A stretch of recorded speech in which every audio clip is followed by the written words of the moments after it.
everyone! Magandang araw sa inyong lahat. Welcome back dito sa channel natin. Kasama nyo ang inyong one and only Mama Mia. And panibagong araw, panibagong kwento na naman tayo. Eto na naman ang panibagong yugto? Hindi yugto kasi panibagong story ito. Iba yung kay Terrence kahapon. O, diba? Nako, na-excite na ba kayo sa ating kwento for today's video? Bago ang lahat ng yan, nais ko munang mag-thank you sa atin pong mga suking tagapakinig na pabalik-balik na nagre-refresh ng ating channel dahil baka raw hindi lang sila na-update ni YouTube at bakit daw ilang araw tayong walang upload. Ganun kasi talaga, medyo busy tayo. Pero sisikapin natin na araw-araw meron na tayong ina-upload kahit pakonti-konti at mga maliliit na storya. Hi ako sa inyong lahat na nakikinig sa atin. Hello naman ako sa ating mga suki dyan. Honey Polvo, maraming salamat. Hello rin kay Sally Buma Merchie Vlog Bukalig, kay Lean05. Hello rin kay Chas1806, Kaimer Dizans, maraming salamat. Hello rin kay Dins Lumigid, Irving David or David. Tama ba ang pag-pronounce ko? Hi din kay Yolo's Adventure in UK. Maraming salamat. Hi din kay Leonor de la Cruz, Reynalyn Santos, kay Merdizans. Again, hello sa'yo. Angeli Escarcha. Maraming salamat. Hi din kay Jaime Rodriguez, Loida Abalido. Maraming salamat all the way from Saudi Arabia. Leticia Amante. Hello, Ma'am Leticia. Maraming salamat sa'yo. Hi kay Ma'am Pinky and Ariza Amante na lagi din daw nakikinig sa atin. Naku naman, thank you po ng marami. Hi kay May Ponce, Janice, Linan, maraming salamat. Hello rin kay Mercy Collado, maraming salamat Ma'am Mercy. Jeanette Mariano, Rose Kalang, Rias Payas, maraming salamat Ma'am Judith McGovern, and to her husband, thank you very much. Huwag na nating patagalin dahil alam kong excited kayo sa kwento natin for today's video. Dito lamang sa Dear Mama Mia.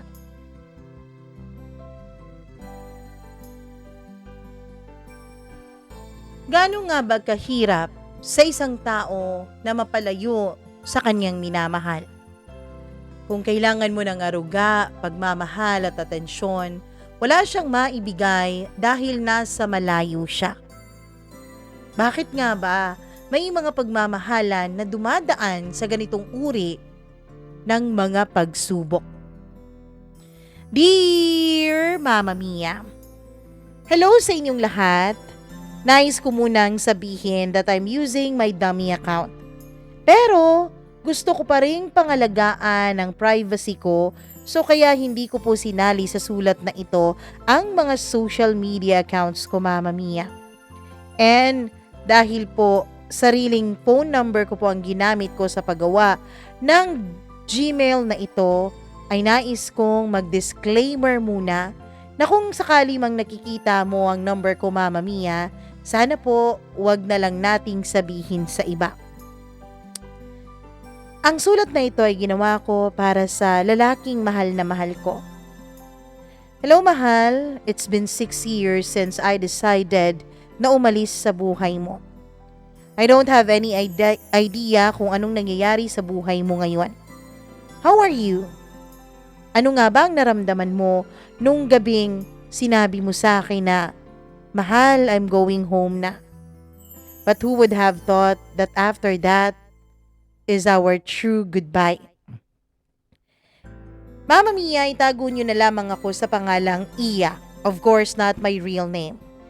I work as a secretary sa isang prestige company dito sa Davao. I grew up with my grandma. I lost both of my parents nung ako ay 3 years old pa lamang. Wala rin akong kapatid.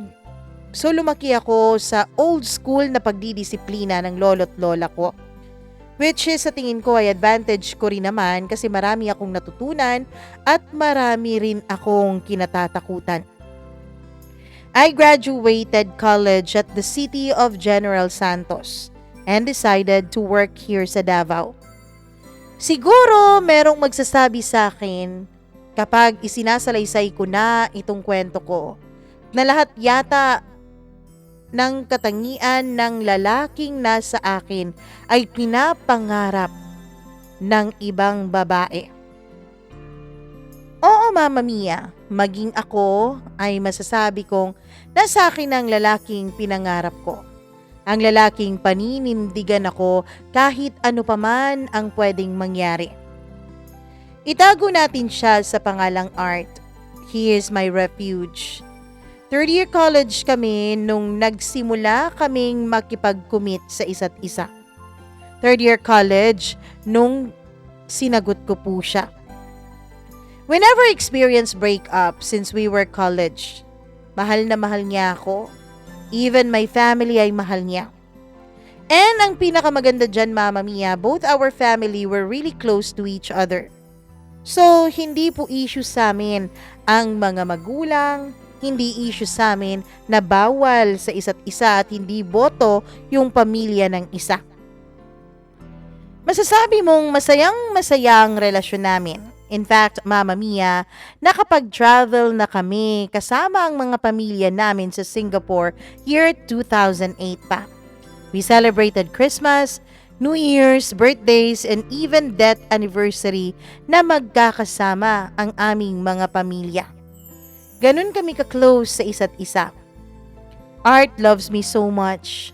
Wala na akong ibang hinihiling but to be his wife and to be the mother of his children. Year 2009, nasa office ako and overtime ako dahil meron akong 6 p.m. meeting. So wala akong choice kundi mag-overtime na lang talaga.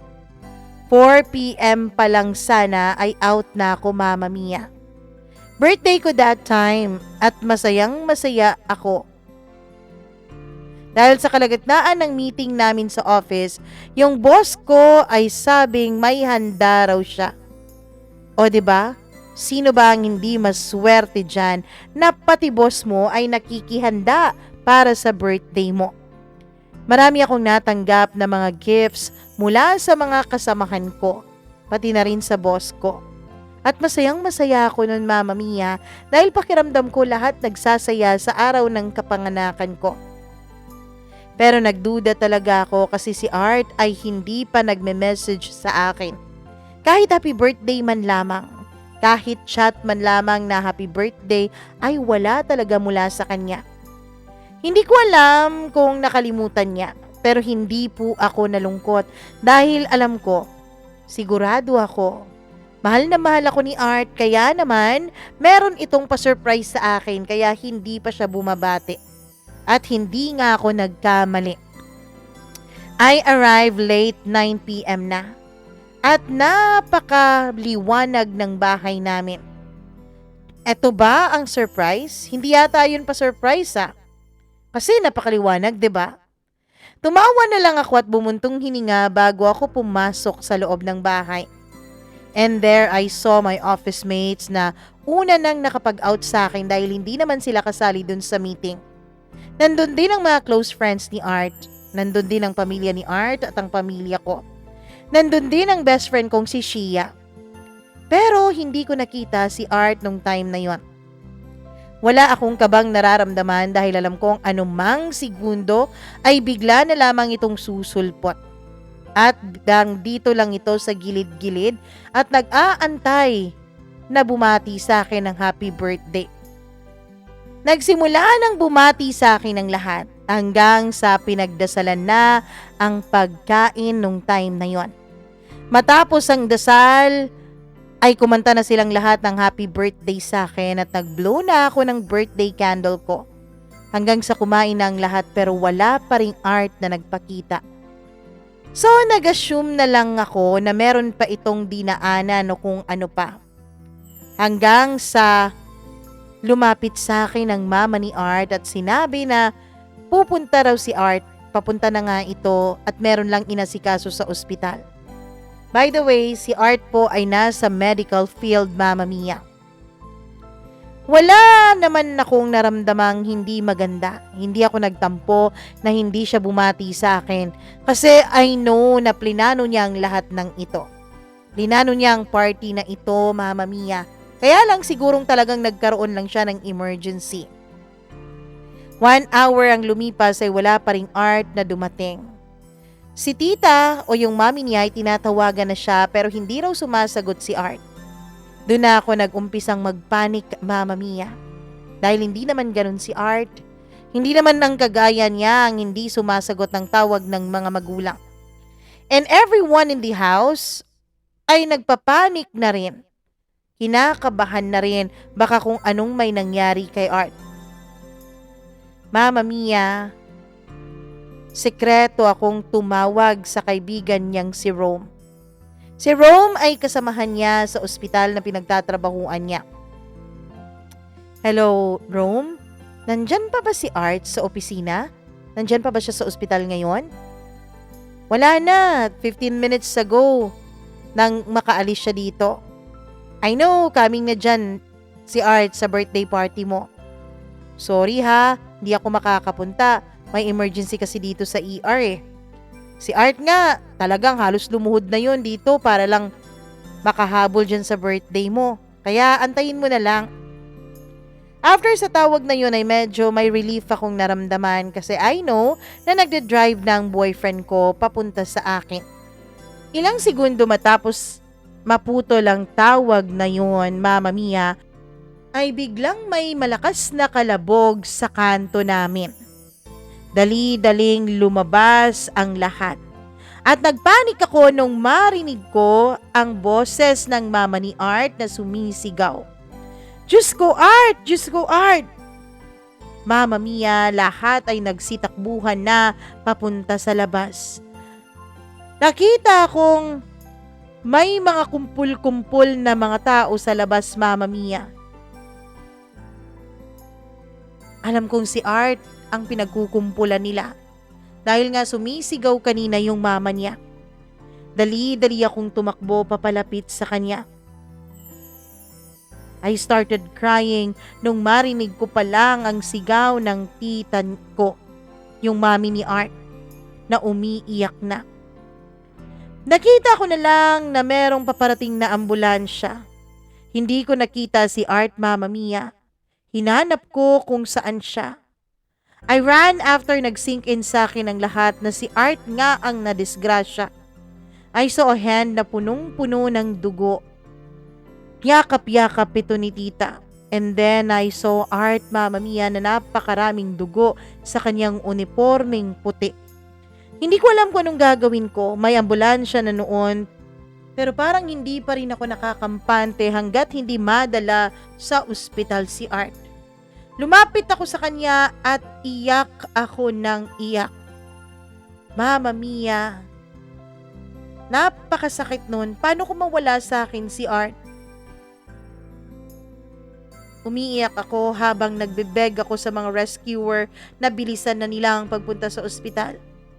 Umiyak ako sa dibdib ni Art. Naramdaman ko na lang ang ulo ko, Mama Mia, na may humahaplos-haplos.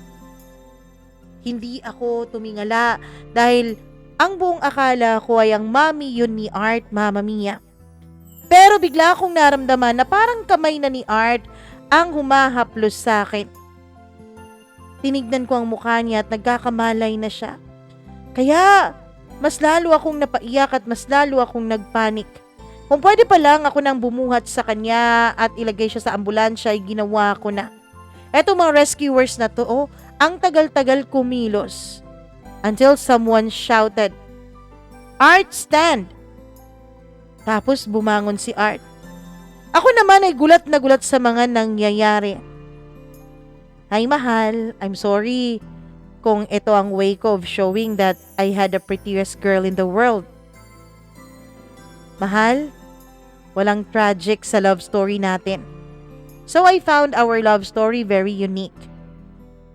Yung kabang naramdaman natin, yung kabang naramdaman mo kanina, is a way to show to everyone that I'm marrying a girl who is gentle, smart, and loving.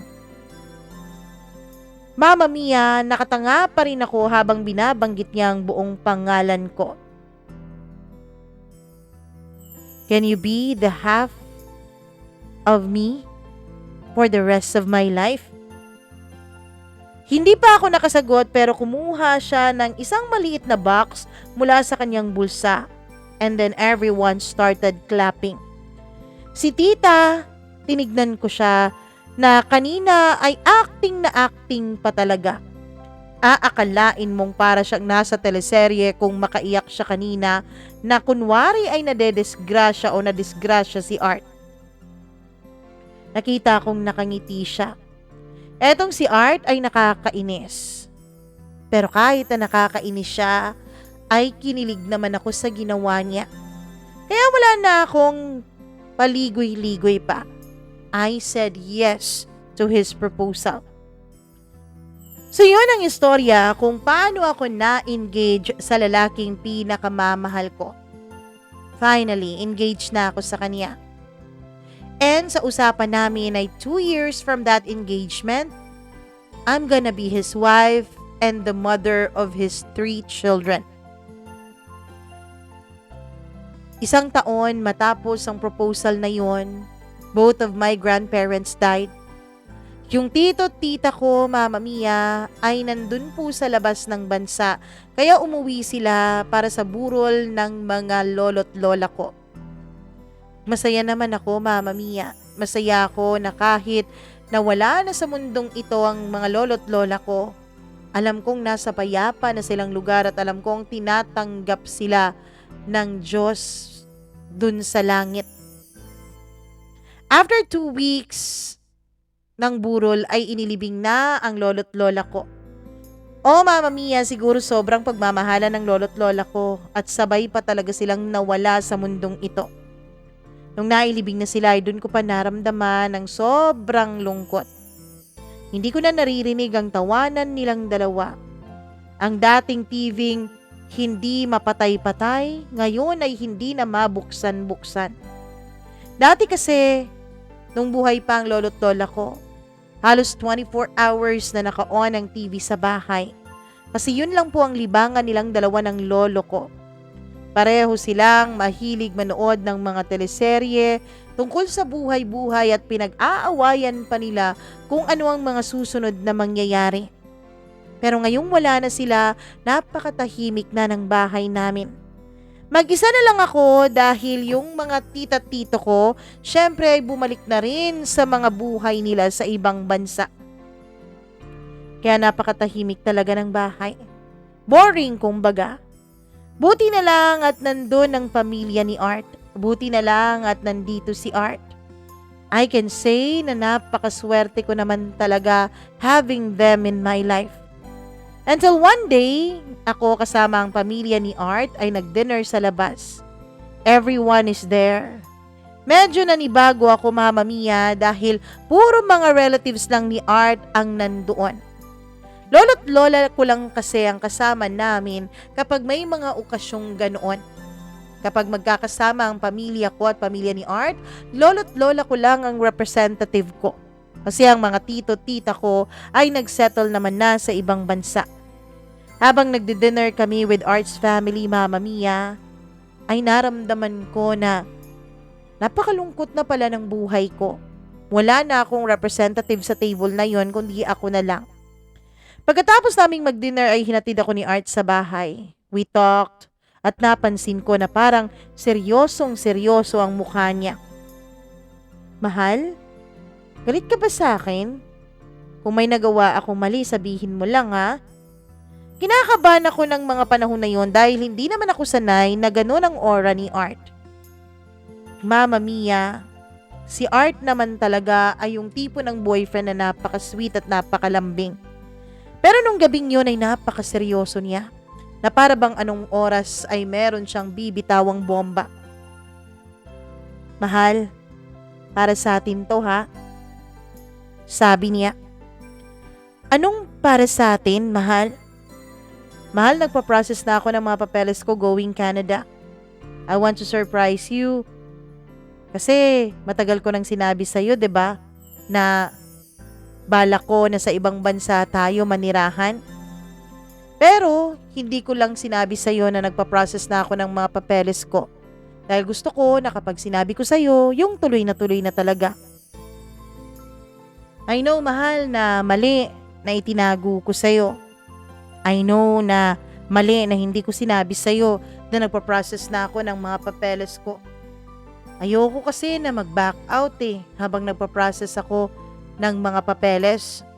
Ayoko na mahirapan ako sa pagproseso. Baka kasi ayaw mo akong paalisin. At baka makita kitang malungkot hindi ko na ituloy ang pagproseso ng mga papeles ko. Mahal, ayaw kitang iwanan kasi ikaw na lang mag-isa dito. Malungkot para sa akin. Masakit sa dibdib ko. Pero alam mo ba mahal, nakita ko yung diary mo, yung journal mo. Nakita ko din doon ng prayers mo sa akin. Gusto mo na ipursu ko yung pangarap ko. Gusto mo na maging masaya ako sa pangarap ko. Alam mo ba mahal, umiyak ako. Pero alam kong mahal na mahal mo ko. Kaya tinuloy ko ang pagproseso ng mga papeles ko. Kasi opportunity na ang lumapit sa akin Sino ba ako para i-reject yung opportunity na to, di ba? Mahal, trust me. Pinagdasal ko ng paulit-ulit ang desisyon na to. Humingi ako ng sign kay Lord. At binigyan niya ako ng sign na ituloy tong pagka-Canada ko. Kasi yung sign na hiningi ko ay yung makapasa ako sa board.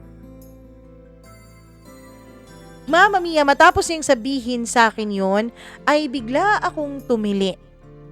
Mahal, masayang masaya ako para sa'yo. Niyakap ko siya and then he kissed me sa noo ko at umiiyak. Hindi ko na pinapansin ang pag-iyak niya, Mama Mia. Hindi ko na pinansin na hindi ako ang una niyang sinabihan tungkol sa plano niyang yon. Hindi ko na pinansin na naglihim siya sa akin tungkol doon kasi naintindihan ko naman ang punto niya. Naintindihan ko na hindi siya handa na iwanan ako. Naintindihan ko na baka iniisip niya na malulungkot ako at pipigilan ko siya sa kanyang pag-alis. Kaya hindi na naging issue sa akin ang paglilihim niya na yon. Hanggang sa weeks na lang at aalis na si Art. Pupunta na siya ng Canada, kaya we spent the rest of the 2 weeks being with each other. Nag-leave ako sa trabaho ko dahil yun ang gusto niya. Mabuti na lang at naintindihan naman ng boss ko ang side ko. Mahal, days na lang, tapos 2 years akong wala sa tabi mo. Mahal, mahihirapan ako. Ngayon pa nga lang, nahihirapan na ako na magdesisyon kung itutuloy ko ba ito Sabi niya. Ano ka ba mahal? Nababaliw ka na ba? Tumigil ka nga dyan. Iyakap ko siya ng pagkahigpit-higpit. Hindi ko na napigilan ang mga luhang tumulo noon sa mga mata ko. Mahal, arrange the wedding, sabi niya. Gulat na gulat ako sa kanyang sinabi. Mahal, arrange our wedding dahil magpapakasal agad tayo pag uwi ko. Habang nasa Canada pa ako, ayusin mo na lahat ng mga legalities sa kasal natin. Ayusin mo ha, kasi sinabihan ko na yung kapatid ko na tulungan ka. Sinabihan ko na rin yung best friend mo na tulungan ka sa pagpe-prepare ng magiging kasal nating dalawa. Ano? Kinausap mo na sila? Oo mahal, bago ka pa nga nag-yes sa akin, kinausap ko na sila Mama Mia, treasure ko na lang ang moment na kasama ko pa siya. And I was very happy, as in super happy talaga, na kahit na mapapalayo sa akin ng mahal ko, ay may mga kinausap na pala siyang tao na samahan ako sa kung anumang kailangan ko para hindi ako mahirapan habang wala siya. I will come back, mahal. I'll be holding you forever. Kahit nasa ibang bansa ako, sabi niya. Umiiyak na kaming dalawa noon knowing na 2 days na lang at aalis na siya ng bansa. Nung araw ng kanyang flight, Mama Mia, yang aga-aga kong gumising. I dress well para lutang na lutang talaga ang ganda ko. Pero ang totoo ay lutang na lutang naman ang utak ko. I went outside para sana tawagan na siya, baka malate pa siya sa airport. Pero andun na pala siya sa labas, Mama Mia. Hello, my princess. Halika na. Ihahatid mo pa ang prince mo sa airport. Umiiyak ako, Mama Mia, at umiiyak din naman siya. Tinanggal niya yung shades niya at kitang-kita ko na napakapula na ng kanyang mga mata. We went to the airport, nag-check-in na siya, at kung tumalikod na siya sa akin, Mama Mia, ay umiiyak at humahagulgol na ako. I love you, mahal. Yun ang last word niya bago siya umalis. Habang nag-aantay pa siya ng kanyang eroplano ay magkatawagan pa kaming dalawa. Oo, masakit na maiwan, Mama Mia. Pero part of me ay masaya pa rin dahil nasunod na niya ang pangarap niya. Aaminin ko na kaya ko siya pinupush sa pangarap na yun dahil alam kong isa yun sa mga magpapasaya sa kanya. Hindi dahil pangarap ko rin ng mga ibang bansa. Kasi yun ang usapan namin eh. Doon kami magsisettle sa kung saang bansa man siya makapagsettle ng trabaho. Kukunin niya ako. Pero hindi naman ang pangingibang bansa ang importante sa akin. Ang importante sa akin ay makita kong masaya si Art na natutupad niya ang kanyang pangarap. Mahal na mahal ko siya, Mama Mia. At kahit pa masakit sa akin ay hindi ko siya pipigilan na tuparin ang mga pangarap niya. Ayoko maiwang mag-isa pero ayoko rin na forever niyang pagsisisihan ang hindi pagtupad sa kanyang mga pangarap. Noong 6 months na si Art sa Canada ay napaka-consistent pa rin naming dalawa sa relationship namin. Pero naramdaman ko, Mama Mia, na parang dinodoble pa ni Art yung consistency niya sa akin. Parang mas lalo niyang pinapakita sa akin na mahal niya ako kahit nasa malayo siya. Then one night, nag-usap kami through video chat. Mahal, tomorrow, please meet George sa SM ha? Kasi may iniwanan ako sa kanyang paper sa ospital eh. And I told him to give it to you. And mahal, I was searching stuffs about our wedding na. Ikaw ba? Pinipreparean mo na ba yung wedding natin?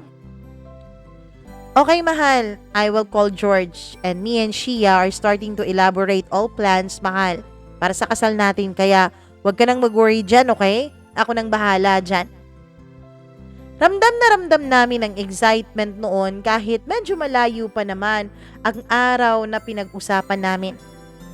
Then I went first to sleep kasi may trabaho pa ako kinabukasan. Hindi na kasi magkatugma ang oras namin sa isa't isa. Pero nagkakaintindihan at pilit pa rin naming iniintindi at minamahal ang isa't isa. Kinabukasan, I went to George as Art said sa SM. Doon kami nagkita sa isang coffee shop doon. And after 5 minutes ng pag-aantay ko ay nandun na rin si George. Then we start talking. Sabi niya meron raw mga naiwan na files si Art sa ospital. Inabot niya sa akin ang parang isang attache case kung saan nakalagay ang mga papeles ni Art. Sabi pa niya, buksan ko raw at baka may kailangan pa siyang kunin at baka may naiwan pa siya. At so ako naman ay binuksan ko at binasa ko lahat. Isa-isa kong binuksan at binasa ang mga iwan. At nagulat ako nung may nakita akong isang certificate sa isang bahay at lupa na nakapangalan sa aming dalawa ni Art, Mama Mia. Hindi ko maigalaw ang mga kamay ko dahil hindi ko alam kung anong dapat kong maramdaman. And then I opened a small box na nandoon and there I saw the key. Tinawagan ko si Art at tawa siya ng tawa. Ako naman, Mama Mia, ay binubungangaan ko na siya dahil bakit siya bumili ng ganun kamahal na property na pinangalan pa niya talaga sa aming dalawa at wala man lang akong naiambag doon kahit konti. Sabi niya, sorpresa daw niya yun para sa akin. Kahit na nagtatatalak ako but in the back of my mind ay masayang masaya ako. Yung feeling ko, Mama Mia, ay talagang napatunayan ko na ang tunay niyang pagmamahal sa akin. Kasi nga, 'di ba? May mga sorpresa at mga plano siya para sa ikabubuti ng buhay namin. So everything is settled na talaga. Aantayin ko na lang yung panahon ng kanyang pag-uwi para tuluyan na kaming makapagpakasal dalawa. Hanggang sa umabot na ng 1 year and 4 months si Art doon sa Canada. Akala ko ay mababagot ako dahil sa tagal ng panahon. Pero naramdaman ko na napakabilis din pala ng panahon at ilang buwan na lang ay magpapakasal na kaming dalawa. Sa wakas ilang buwan na lang ay makikita ko ulit siya. Planchado na ang lahat ng plano para sa kasal namin. I worked hard at bumili ako ng sasakyan para pag-uwi niya ay bago na ang sasakyang kanyang imamaneho. Mama Mia, binili ko lahat ng pampaganda sa bahay na binili niya. Kasi siya ang bumili ng bahay, siya ang nagpatayo nun. Kaya naman ako ang bumili ng mga gamit para ilagay sa loob nun. And everything is perfect. Yung kulang na lang talaga ay umuwi si Art. Pero Mama Mia, gaya nung sinabi ni Art na hindi tulad ng ibang normal na love story ang aming dalawa dahil walang mga tragic na nangyayari. Yun pala ay paparating pa palang ang tragedy sa buhay namin. Hindi ko akalain na kung kailan handa na ang lahat, kung kailan ang pag-uwi na lang niya ang kulang, ay may mga pagsubok pa palang darating sa buhay namin. 2 years na, tapos na ang kontrata niya finally. Walang nagbago sa communication naming dalawa ni Art. We are still faithful sa aming oras, especially siya. Ramdam na ramdam ko talagang wala siyang pinagbago mula nung unang buwan pa lang ng relasyon namin, kahit nung nagkalayo na kaming dalawa. Wala pang fixed date ang kasal namin kasi kapag nakarating na si Art sa Pilipinas ay tsaka pa namin pag-uusapan ang eksaktong araw ng kasal. Pero okay na ang lahat, Mama Mia. Nakaplano na ang lahat. Hanggang sa magka-video call na kaming dalawa. Hello mahal, so excited to see you. May sasabihin ako sa'yo, sabi niya. Para akong bata noon na excited naman na sumagot sa kanya. Yes, mahal. Ano?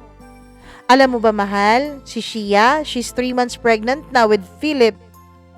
Ninong ka raw soon, sabi ni Philip. Wow! Congrats sa kanila. Sinagot niya ako, Mama Mia. Pero parang naramdaman ko na parang wala siyang gana sa binalita kung yon. Parang hindi niya feel ang mag-congratulate sa best friend ko at sa nobyo nito. Ewan ko kung ako lang pero parang hindi siya masaya para kina Shia at Philip dahil magkakaanak na ang mga ito. Siguro dahil pagod lang siya o kaya naman ay baka ang gusto niyang pag-usapan namin ay ang tungkol sa aming dalawa. Mama Mia, binaliwala ko na lang ang naramdaman ko na yon at nagpatuloy pa rin kami sa pag-uusap namin sa video call. Sabi niya pagod lang daw siya kaya ganon ang kanyang mga sagutan sa akin. Tinanong ko siya kung may napili na ba siyang exact date pero wala siyang sinabi sa akin. Sabi niya kapag nakauwi na lang daw siya. At that point ay nag-end na ang video call namin. Mama Mia, kahit na wala na si Art sa kabilang linya, ay nakatitig pa rin ako sa nakapatay ng screen ng cellphone ko. Ano kayang ibig sabihin ng mga sagutan niya na yon? Bakit parang naramdaman ko na hindi naman siya masaya habang kausap ako kanina? Pagod lang talaga yon. Ang importante, malapit nang umuwi ang mahal mo. Pangungumbinsi ko noon sa utak ko. Sunday, Mama Mia, pumunta ako ng Jensen for my friend's wake kasi namatay siya. He died in a car accident. Naghotel lang ako kasi last night na talagang napili kong araw na bisitahin siya kasi busy talaga ako sa work. Nag-leave ako ng 3 days at sinabi ko naman sa boss ko ang tunay na rason. Actually, sabi ng boss ko ay pwede raw ako mag-leave ng 1 week para na rin sa pag-uwi ni Art. Yes, Art is coming home that week, Mama Mia, pero hindi ako sigurado sa exact date kasi sabi niya, surprise nga raw.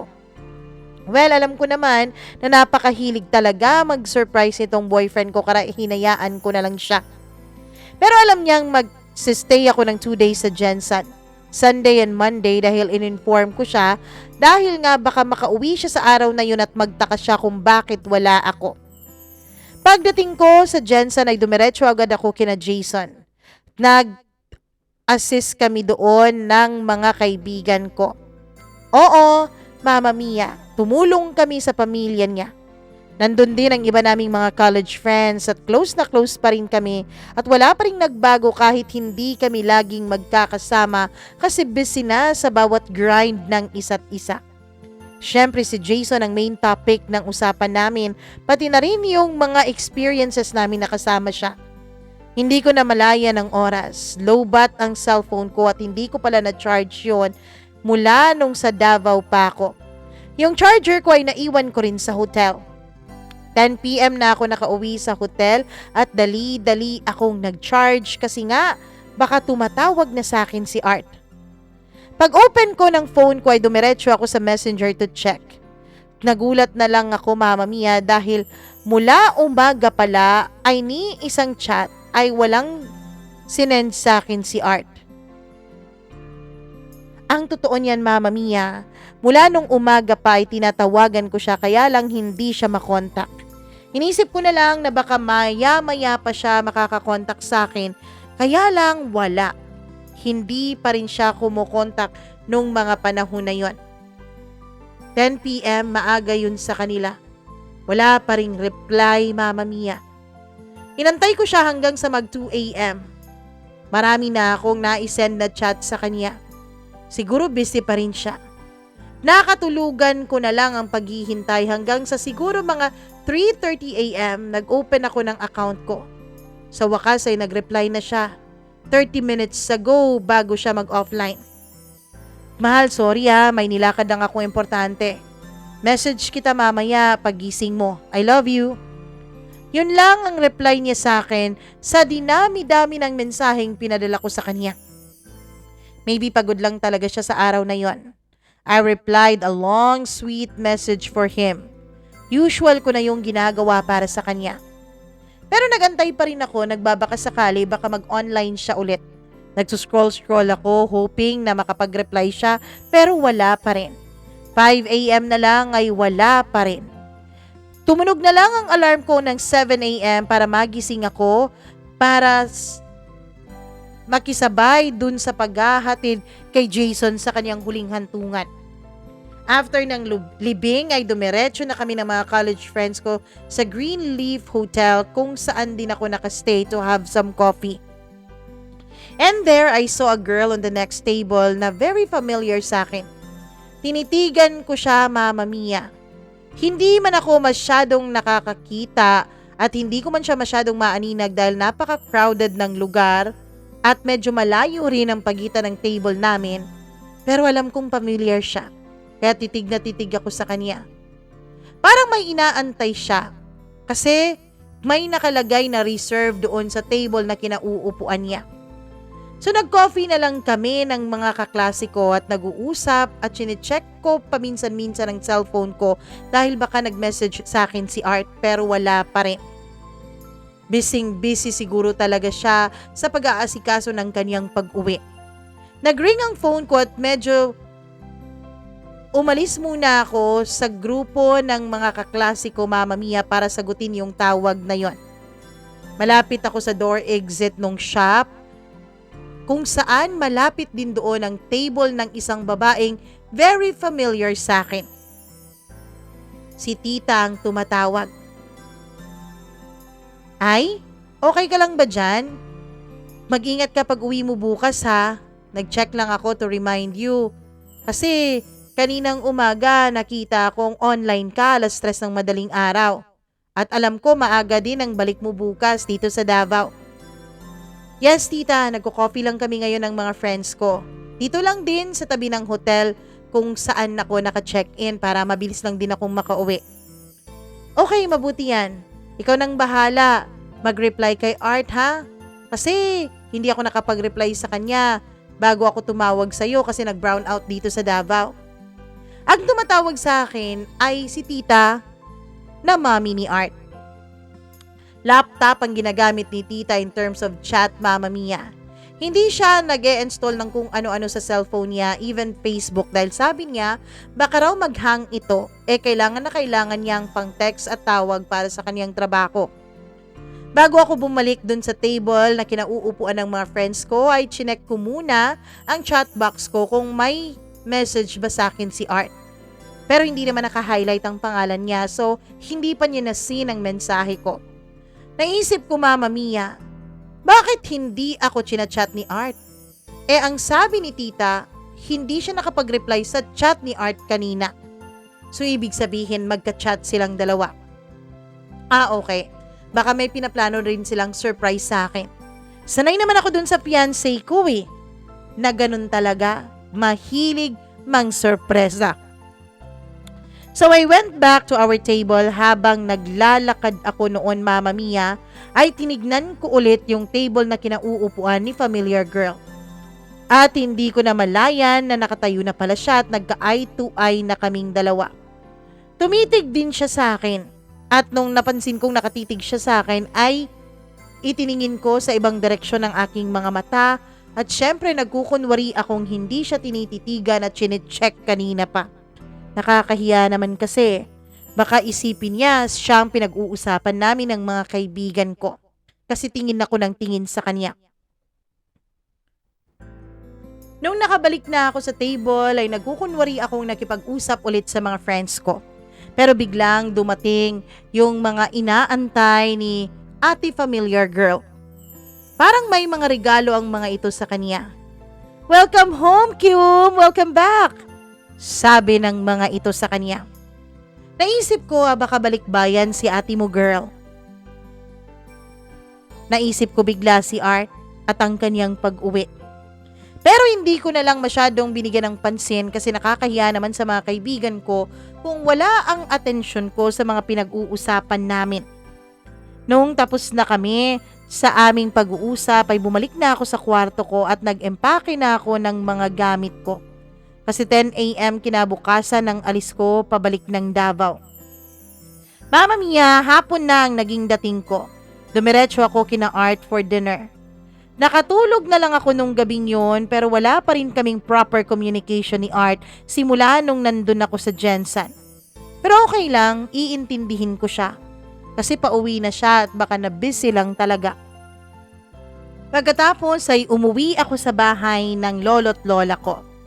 Doon ay nagbihis ako at naghanda sa sarili ko. Inopen ko yung cellphone ko. Hanggang sa may natanggap akong isang unknown number. "Nasaan ka? We will start in a few minutes." I know na galing yon sa mami ni Art. Maybe she used someone else's number to text me. Nag-open na lang ako ng account ko and finally nakakita na ako ng reply galing kay Art. Kasi nung araw din na yon ay meron kami ulit dinner with his family. Enjoy the dinner with the family, mahal. I love you and see you soon. Mama Mia, nakampante ako at lumaki bigla ang ngiti sa mga labi ko. Busy lang talaga ang mahal ko. Nasa kwarto na ako at masayang masaya na ako knowing na pauwi na ang husband-to-be ko. Kanina sa dinner ay masayang masaya kami at pinag-uusapan pa namin ng kanyang pamilya ang tungkol sa kasal naming dalawa ni Art as if ba legally part na talaga ako ng pamilya nila. Nagmuni-muni ako sa kwarto habang nakatingin sa pictures namin ni Art. Gustong-gusto ko na talaga na maging asawa niya and finally, Mama Mia, ay may nag-pop up sa messenger ko. It was Art. I know it was Art. "I'm not coming home. Don't wait." Naka-caps lock pa yun, Mama Mia. Nung binasa ko yun paulit-ulit ay medyo naging lutang ang pakiramdam ko. Ano bang ibig sabihin nito? Hindi nagawang tumulo ng mga luha sa mga mata ko. Naging lutang ako. Iniintindi ko pa rin siya. Ano ba tong message niya? Baka busy lang talaga siya sa pag-process ng kanyang ticket at mga papeles dun sa kanyang trabaho. Baka hindi pa siya nakakuha ng ticket o baka wala ng ticket na available for this week.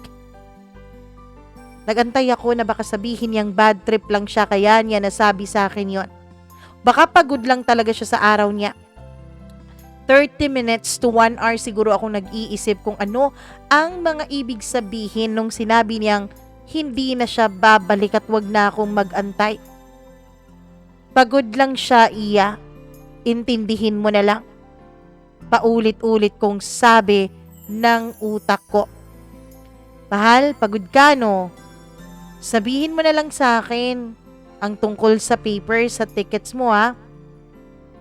Oh sorry, reply niya. Okay lang, mag-aantay ako sa iyo dito. Alam ko, pagod na pagod ka, mahal. Alam mo ba, mahal, tumutulong din sa akin dito yung mga tita mo sa pag-process ng mga papers for our wedding. Siya nga pala, mahal, yung tita ko, si Tita Jen, andyan sa Canada, di ba? Gusto mo ba humingi ako ng tulong sa kanya para may makatulong sa'yo dyan? Huwag mong gawin yan. I'm not coming home. Please don't wait. I'm sorry. I'm sorry for everything. Don't ask why. At gusto ko na wag ka nang maging bata pa at magtatantrum sa. Gusto kong intindihin mo tong desisyon ko. Cancel everything. I'm leaving again. But this time, I'm living away from you, Iya. Don't wait. Goodbye. I'm sorry. Mama Mia, hindi pa rin matanggap noon ng puso ko ang mga tinetext niya sa akin kaya nag-reply pa talaga ako. Mahal, alam ko birthday ko bukas. Huwag mo na nga akong lokohin pa. May pinaplano kang sorpresa, no? Pero Mama Mia, hindi ko na na-send yun kasi blinak na pala niya ako. Gumawa ako ng dummy account pero hindi ko na ma-search ang pangalan niya. Baka nag-deactivate na siya. Grabe ang tagal mag-sink in sa utak ko ng lahat-lahat ng mga nangyari. Bakit ganun? Wala namang nagbago sa aming dalawa eh. Bakit biglang naging ganun? I felt the tears falling from my eyes. I could not stop them from falling. Nanginginig na ang mga kamay ko at hindi ko na maigalaw ang sarili ko. I even slapped my face 3 times. Baka sakaling panaginip lang ang lahat. Sana panaginip lang ang lahat. I closed my eyes pero umiiyak pa rin ako. Ginawa ko ang lahat para ma-reach ko yung account niya. Wala pa rin. Midnight na noon at praning na ako. Ayokong mangistorbo ng ibang tao. Wala akong tinawagan, wala akong tinanong. Iyak lang ako ng iyak sa loob ng kwarto ko. Lumabas ako at wala akong sinabihan tungkol sa naramdaman ko at kung anong sinabi sa akin ni Art. Not even my best friend Shia. Hindi ko alam, Mama Mia. Nag-drive ako papunta sa bahay na binili ni Art.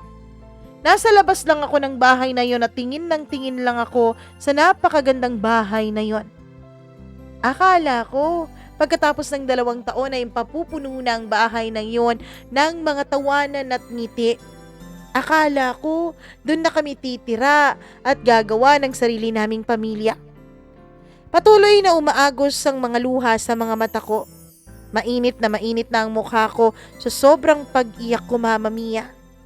Nagtatanong na ang utak ko kung anong nangyari kay Art.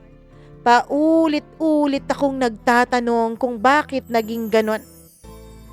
Never akong pumasok sa loob ng bahay that night kasi nag-promise ako, Mama Mia. Nag-promise ako na pagkatapos kong ayusin ang bahay na yon, pagkatapos kong nagpa-interior doon, nag-promise ako sa sarili kong sa susunod kong pasok doon ay kasama ko na si Art. At hindi ako papasok doon nang hindi pa siya kasama. Mama Mia, etong bahay na to, eto ang regalo ni Art, simbolo ng kanyang pagmamahal sa akin. Kaya nararapat lamang na pagkatapos yung mabuo at makumpleto, nararapat lamang na kaming dalawa ang magkasabay na pumasok doon. Umuwi ako sa bahay. Naiwan ko kasi doon ang cellphone ko. 1:46, nakabalik ako ng bahay. Binuksan ko ang phone ko to check kung may mensahe ba si Art, kung nagsorry ba siya sa akin, kung sasabihin niyang prank lang ang lahat para sa birthday ko. Maski yun na lang. Okay na sa akin, Mama Mia. Basta bawiin niya lang ang mga sinabi niya pero wala. Hindi ko siya mahagilap. Magang-maga ang mga mata ko. Si Shia tumawag sa akin. Tumawag na rin sa akin ang mga close friends ko sa office para mag-greet sa akin ng happy birthday. Wala kasing nakakaalam sa pinagdadaanan ko noon eh. Chinek ko yung time hoping na baka pagkalipas ng ilang sandali ay nag-chat ulit si Art o in-unblock niya ako o nag-reactivate siya. Nag-check ako sa ibang mga social media platforms ko at baka doon nag-message si Art. Pero lahat ng mga mensahe doon ay pula sa mga kaibigan, office mates, friends, and relatives. Bagsak na bagsak ako dahil hindi ko alam kung anong nangyari. Wala pa akong tulog sa kakaiyak. Morning, 9 a.m., may nagising ako. Nakaidlip pala ako. Wala kasi akong trabaho noon kasi naka-birthday leave ako nung time na yon. At isa pa, Mama Mia, may leave pa rin akong natitira kasi 1 week nga ang tinake ko kasi yun ang inoffer sa akin ng boss ko. Kasi ang akala ng lahat ay makakauwi si Art. Nag-open ako ng mga social media platforms ko pero wala pa ring Art na nagparamdam. Until I got a call from his mom. Iya, I'm so sorry ha. Pero kailangan nating tanggapin yung desisyon niya. Salamat sa pagmamahal mo sa anak ko. Live your life. I'm sorry. Please don't see us this time. Mama Mia, hindi ko maintindihan ang nararamdaman ko nung mga panahon na yon. Hindi lang si Art ang mawawala sa buhay ko, kundi maski ang buo niyang pamilya. Hindi lang siya ang mawawala sa puso ko. Feeling ko nung time na yon ay pinagtutulungan ako ng lahat ng tao sa pamilya niya. Mama Mia, sana nga may pamilya ako nun eh. May pamilya akong matatakbuhan. Pero wala. Mag-isa lang ako. Kaya umiiyak ako. Alam na pala ni tita ang mga nangyari. Tiniwagan ko si tita, Mama Mia, pero unattended. Nahiya naman akong tumawag sa ibang mga relatives ni Art to ask about tita kung bakit hindi na siya matawagan matapos niya akong tawagan sa birthday greetings na yon. Anong nangyayari? Bakit biglang naging ganito ang lahat? Anong nangyayari? Bakit bigla na lang akong parang naiwan sa ere sa pagkakataong to? Gulong-gulo ang isip ko, Mama Mia. Hanggang sa may bumusina sa labas ng bahay. Dali-dali akong lumabas and there I saw Shia. Masayang-masaya siya at may bit-bit pa siyang mga balloons and cake to greet me. Nag-greet siya sa akin ng happy birthday at niyakap niya ako. Nung nayakap niya ako ay hindi ko na napigilang humagulgol sa kanyang mga balikat. As in hagulgul na parang umangawa na ako sa sobrang pag-iyak noon, Mama Mia. Ayokong umalis sa balikat niya. Nakayakap pa rin ako sa kanya at gulong-gulo siya kung bakit at kung anong nangyari at bakit ganun na lang ang naging hagulgul ko. Pilit niya akong iniharap sa kanya face to face. Pero ayoko, Mama Mia. Kasi ayoko mag-explain. Gusto ko lamang na may masandalan at gusto ko lamang na may maiyakan. At nung nakaharap ko na nga siya face to face, ay pagod na pagod ang aking pakiramdam. Masakit ang ulo ko. Ano nangyari sa'yo? Bakit ganyan ang itsura mo? Birthday mo ngayon.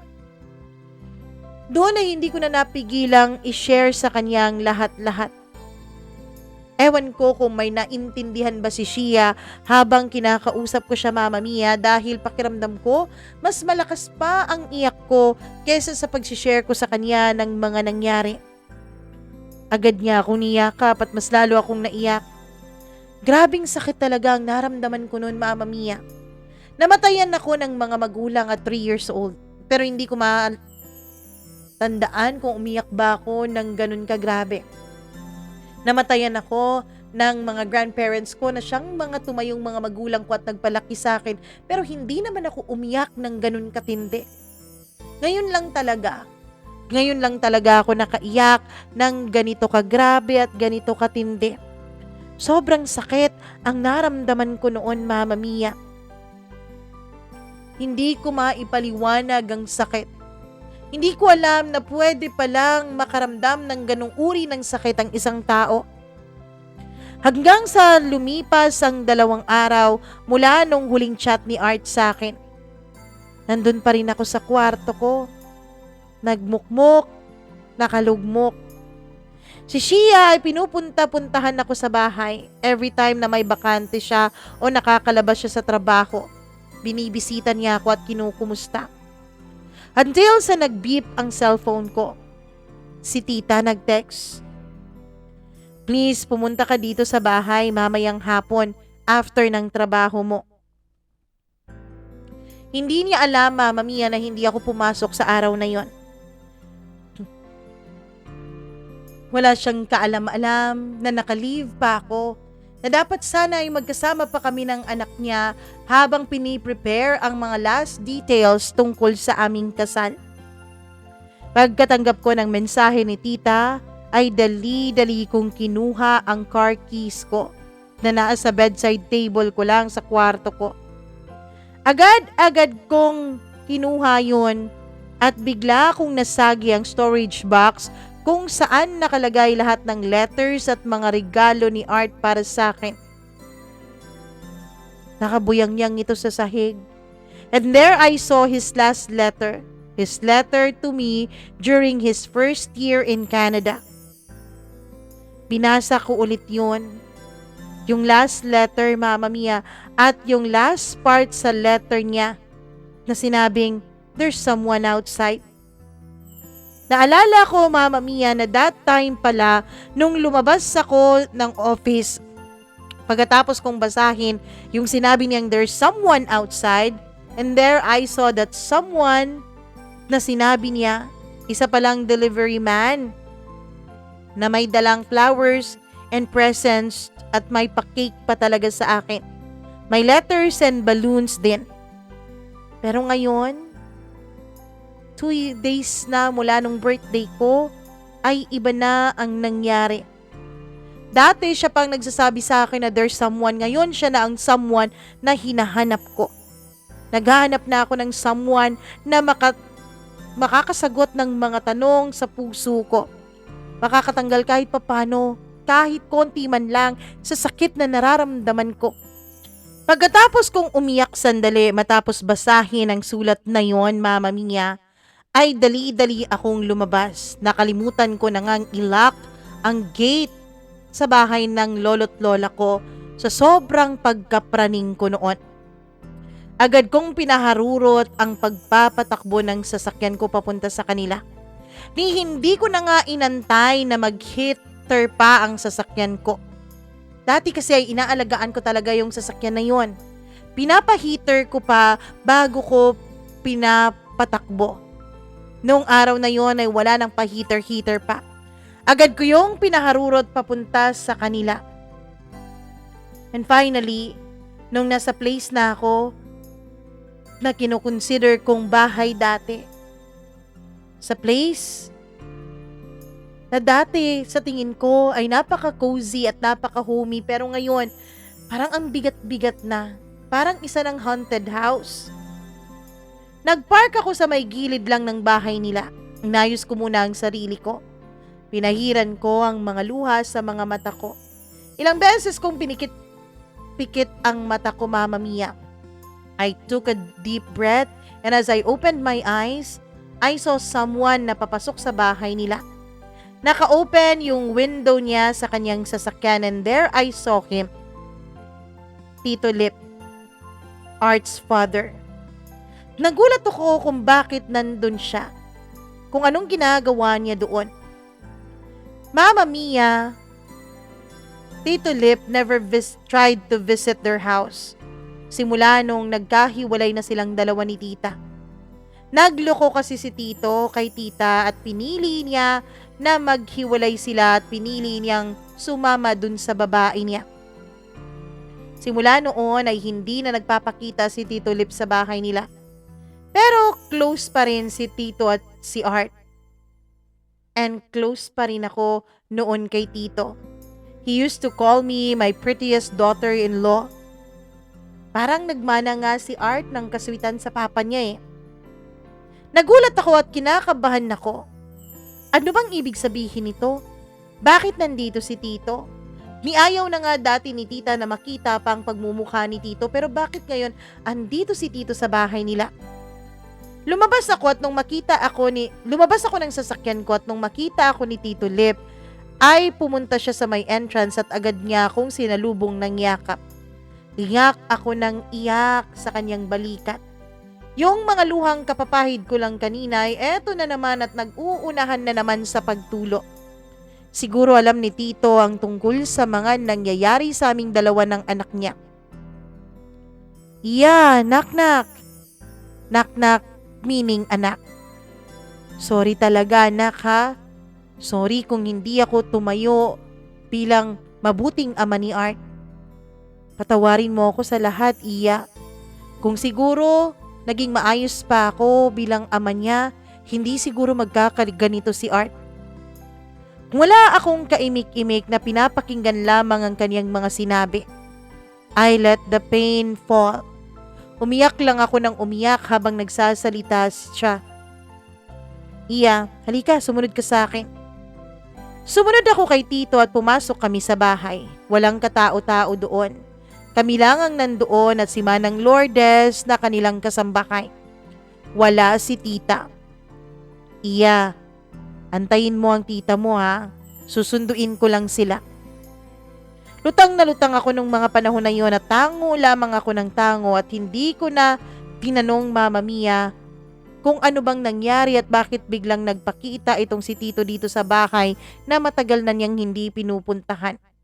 Hindi na nga ako nanghingi ng explanation kung bakit siya pa talaga ang susundo kay tita.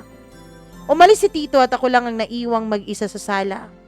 Yung isip ko ay nandoon pa rin sa huling sinabi sa akin ni Art, sa sakit na pinaramdam niya sa akin. Lumabas si Manang sa kusina at niyakap niya ako kasi umiiyak ako nung time na yon. Mahid lamang ako ng pahid ng luha ko gamit ang panyo ko.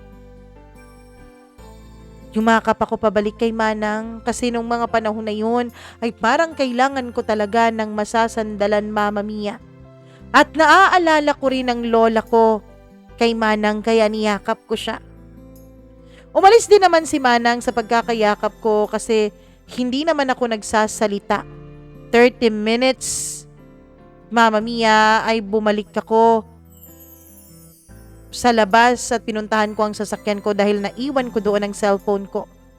Nasa loob ako ng car ko nung sakto namang dumating si Tito.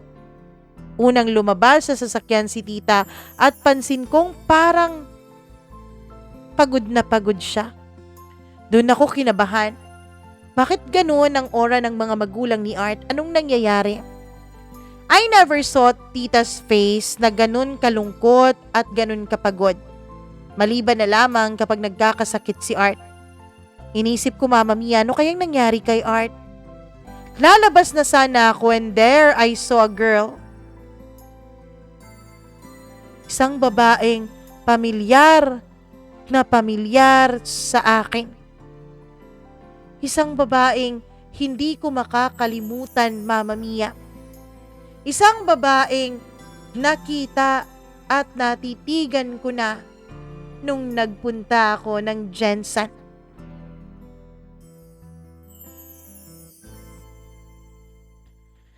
Grabe, grabe. Grabe naman, ang ano na yon. Ano kayang papel ng babaeng yon sa buhay ni Iya? Kayo ba'y excited? Kayo ba'y kinakabahan? Naguguluhan? Nalulungkot? At kung ano-ano pa bang naramdaman nyo dyan? Ako naman ay naguguluhan din ano. Sino kaya ang babaeng yon? At anong ginagawa niya doon sa bahay ni na Art? More importantly, anong ginagawa niya doon sa sasakyan ng papa ni Art? At bakit nandun ang papa ni Art? 'Di ba? Grabe naman talaga. Nako naman, abangan nyo bukas ang part 2. Yes, may part 2 po ito. Gaya nga ng sabi ko sa inyo, kapag medyo mahaba po ang isang sulat, kaya hinahati-hati natin into parts. Pero kapag naman kaya lang sa isang kwentuhan, iniisa lang natin ang kwentuhan. Kaya lang itong kwento na ito ay medyo mahaba. So, abangan nyo bukas ang part 2 sa storya ni Iya. Ako naman, kung meron kayong mga gustong sabihin kay Iya, mag-comment lamang kayo dyan sa ating comment section. And syempre, huwag nyong kalimutan na mag-share at mag-like ng video na ito. At syempre, kung hindi ka pa subscriber, mag-subscribe ka na rin dito sa ating channel. O kung may kilala kayong nakikinig sa atin na hindi pa nakapag-subscribe, hikayatin nyo na mag-subscribe sa atin at i-share itong ating channel sa inyong mga kaibigan at pati na rin sa inyong kaaway. Charot. Magsasubscribe kaya ang kaaway ninyo kapag shinare nila or shinare ninyo ito sa kanila. Ano ba? Anyways, wala akong pakialam doon. Ang gusto ko lang ay hikayatin din kayo na kung may sarili kayong kwento ng inyong buhay, please do not hesitate to send that to us. Ayun, mag-email lamang po kayo. mamamiacdo0317@gmail.com. Kung hindi nyo naman ako ma-reach through email, pwede naman po sa ating Facebook page, Mama Mia Cagayan DRO. Okay? Ganun lang ang inyong is-7. And syempre, paki-follow and like na rin ang ating ibang mga social media accounts, pati na rin yung mga videos na nakalagay doon. Mama Mia CDO on Facebook, Instagram, Threads, and TikTok. Maraming salamat sa inyong lahat. I love you all so much. Magandang araw sa inyo at hanggang bukas para sa panibagong parte ng kwentong ito. Paalam!